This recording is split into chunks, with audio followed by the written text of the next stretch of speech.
Hello, I'm Matthew O'Herren, and this is my Battle Blocks level. So I'm going to go ahead and jump into it, and hopefully I can get through this quickly. I'm going to try to get through this level more quickly because uh, um, the level itself is longish and takes a while to explain fully. And I've already kind of explained it in the paper, so I'm going to be quick about it. So this first section, the idea is that you jump from this flame block over here to the catapult if you time it correctly. But if you don't, you could also miss the catapult and potentially get hit by the laser. So I'm going to try to move past it. Yeah, okay. So you can see there are some clouds here. More observant players will be curious about it and try to move through the clouds.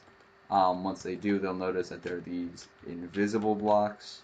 Once they move past those, they can collect a strawberry, which was hidden behind them. Okay, so the player is naturally going to move over here to area B. Uh, this toast is very annoying for recording, but uh, I'm just gonna have to work around them, I guess. Okay, so in this area, there's two strawberries that I can collect. The first one is over here. Now, some people might push the hover block in, but if you look closely, you'll see that the player will be stuck in this chamber if they try to jump in while the hover block's here. So instead, I'm gonna jump over here and leave it behind outside the chamber. Um, that piece of toast is over there. Okay, so there's another strawberry over here that's a little bit more difficult to collect, and it's less logical and learning, and it's more like it requires creativity on the player's part, because that ice block is actually too far away. So I'm going to use the fastest way that I've figured out so far, which is reusing this hover block. Um, the toast makes it especially difficult. I do not like this toast. Um, but that's just because he's really good at his job. So yeah, I collect the strawberry, but at what cost? And I move on to the next section. Now this section is actually pretty tough because the vomiting cat shoots these frisbees that stop you midair. Um, and it's kind of hard to avoid. So I'm trying to show off the um, yeah. So after I got hit by that frisbee, you saw my animation change and my character looked like she was falling rather than uh, uh, just moving through midair. That's because once you're hit by one of them, yeah, like that. Your horizontal movement is frozen at 0. Um,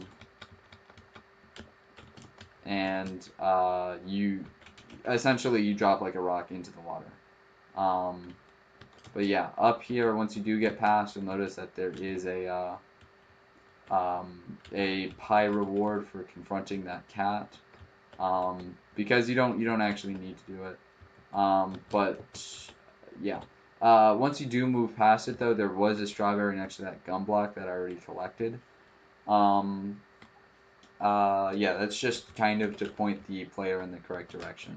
Okay, so this section is actually relatively on the easier side. The objective is, of course, to jump all the way to the top without hitting one of those spikes, or without hitting one of the lava blocks on the side that will either slow you down or knock you into even more spikes. Yes. Um,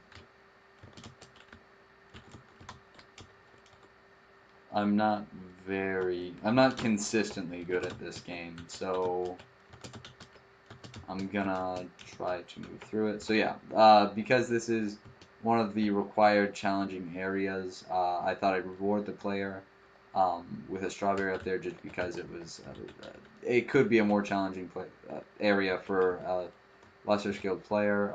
So yeah, I set up a simple puzzle block um, challenge over here. Uh, Now the cool thing about the puzzle blocks is that if you with just 4 puzzle blocks, it's pretty easy to manipulate. The puzzles are never truly that hard with that few, and in addition, even if you don't understand how the puzzle blocks work, with enough random mashing, you can usually get by. So on to the final challenge. I need to jump over these 2 pools here without hitting the lava blocks or the missiles from over there. Um, so if I hit the lava blocks, obviously it's going to knock me to the water. But I need to get to that teleporter block, even though they're the missile guy shooting from right next to it. And that's especially tough because the missile guy, after I jump over his missiles, he almost immediately shoots another one. So the only way to really get past it is to time it perfectly. So I jump with confidence, I jump over there, and here's the exit, which I'll jump into.